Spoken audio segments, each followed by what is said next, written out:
সরাইলে mini football tournament final খেলা অনুষ্ঠিত। সরাইল উপজেলার নোয়াগাঁও ইউনিয়নের কাটানিশা গ্রামে গত শুক্রবার বিকেল 4টায় কাটানিশার মাঠে কাটানিশার মায়ের দোয়া স্পোর্টিং ক্লাব কর্তৃক ফুটবল টুর্নামেন্ট ফাইনাল খেলা অনুষ্ঠিত হয়েছে। কাটানিশার বেসরকারি প্রাথমিক বিদ্যালয়ের সাবেক প্রধান শিক্ষক আলী আকবর মাস্টারের সভাপতিত্বে এই উপলক্ষে আয়োজিত অনুষ্ঠানে প্রধান অতিথি ছিলেন দৈনিক ফ্রন্টিয়ার পত্রিকার সম্পাদক, জনপ্রিয় আইপি চ্যানেল এএমটিপি বাংলা ও মালেক গ্রুপের চেয়ারম্যান, বিশিষ্ট ব্যবসায়ী ও সমাজসেবক আব্দুল মালেক। আখতারুজ্জামান বিজয়ের সঞ্চালনায় এ সময় বিশেষ অতিথির বক্তব্য রাখেন সাবেক মেম্বার মোহাম্মদ কবির মিয়া, সাবেক মেম্বার মোহাম্মদ মিজান মিয়া, মোহাম্মদ লিয়াকত আলী মাস্টার, মোহাম্মদ বকুল মিয়া সর্দার, মোহাম্মদ আবু তৈয়ব মিয়া, মোহাম্মদ অলি মিয়া, মোহাম্মদ জাবেদ মিয়া, মোহাম্মদ মিজান মিয়া প্রমুখ।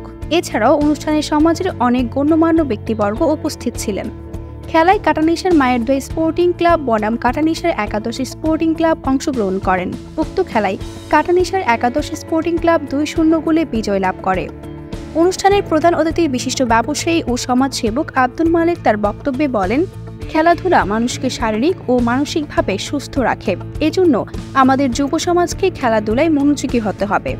তিনি আরও বলেন, মাদক ও সামাজিক অপরাধ দমনের জন্য যুব সমাজকে পরিচ্ছন্ন জীবনযাপন করতে হবে, আর পরিচ্ছন্ন জীবনযাপনের জন্য খেলাধুলার কোনো বিকল্প নেই। এ সময় তিনি যুব সমাজকে খেলাধুলায় আরও মনোযোগী হওয়ার জন্য আহ্বান জানিয়েছেন এবং সমাজের বিত্তবানদের খেলাধুলায় পৃষ্ঠপোষকতা করায় এগিয়ে আসার উপর গুরুত্ব আরোপ করেন।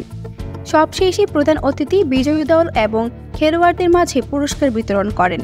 সকল খেলোয়াড়রা এলাকার পক্ষ থেকে প্রধান অতিথি বিশিষ্ট ব্যবসায়ী ও সমাজসেবক আব্দুল মালিককে শুভেচ্ছা সম্মাননা স্মারক প্রদান করেন। আমার কাছে আজকে সবচেয়ে বড় একটা আনন্দের দিন। কেন বলতে পারেন? এই জন্য যে আমি বলে দিচ্ছি, এই জন্য যে আজকে আপনারা দেখেছেন সবাই, প্রশ্নটা এই জন্য করছি, আপনারা সবাই দেখেছেন খেলার পরে যে দুই দল খেলেছেন, এক দল যে জিতেছেন, এক দল হেরেছেন, এই দুই দলে কিন্তু তারা আনন্দ উল্লাস করেছে। এর চেয়ে বড় পাওয়া আমার জীবনে আর কিছু হতে পারে না।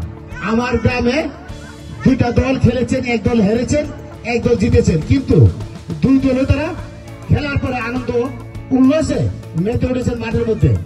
সেই জন্য সময় না থাকার কারণে আমি বলছি তারা একটু আনন্দ উল্লাস করো, 2 মিনিট তাদেরকে সময় দেওয়া হোক। এটি আমাদের সবচেয়ে বড় পাওয়া। আমি তাদের পাশে সবসময় আছি, ইনশাল্লাহ যতদিন মাটির উপরে বেঁচে আছি আমি থাকবো ইনশাল্লাহ তোমাদের পাশে। আমি সবার জন্য দোয়া করি এবং সবার সুস্থতা এবং দীর্ঘায়ু কামনা করি। আর সবসময় পাশে থাকবো, ভালো থাকবো, ভালো কিছু আশায়। ধন্যবাদ। আল্লাহ হাফেজ।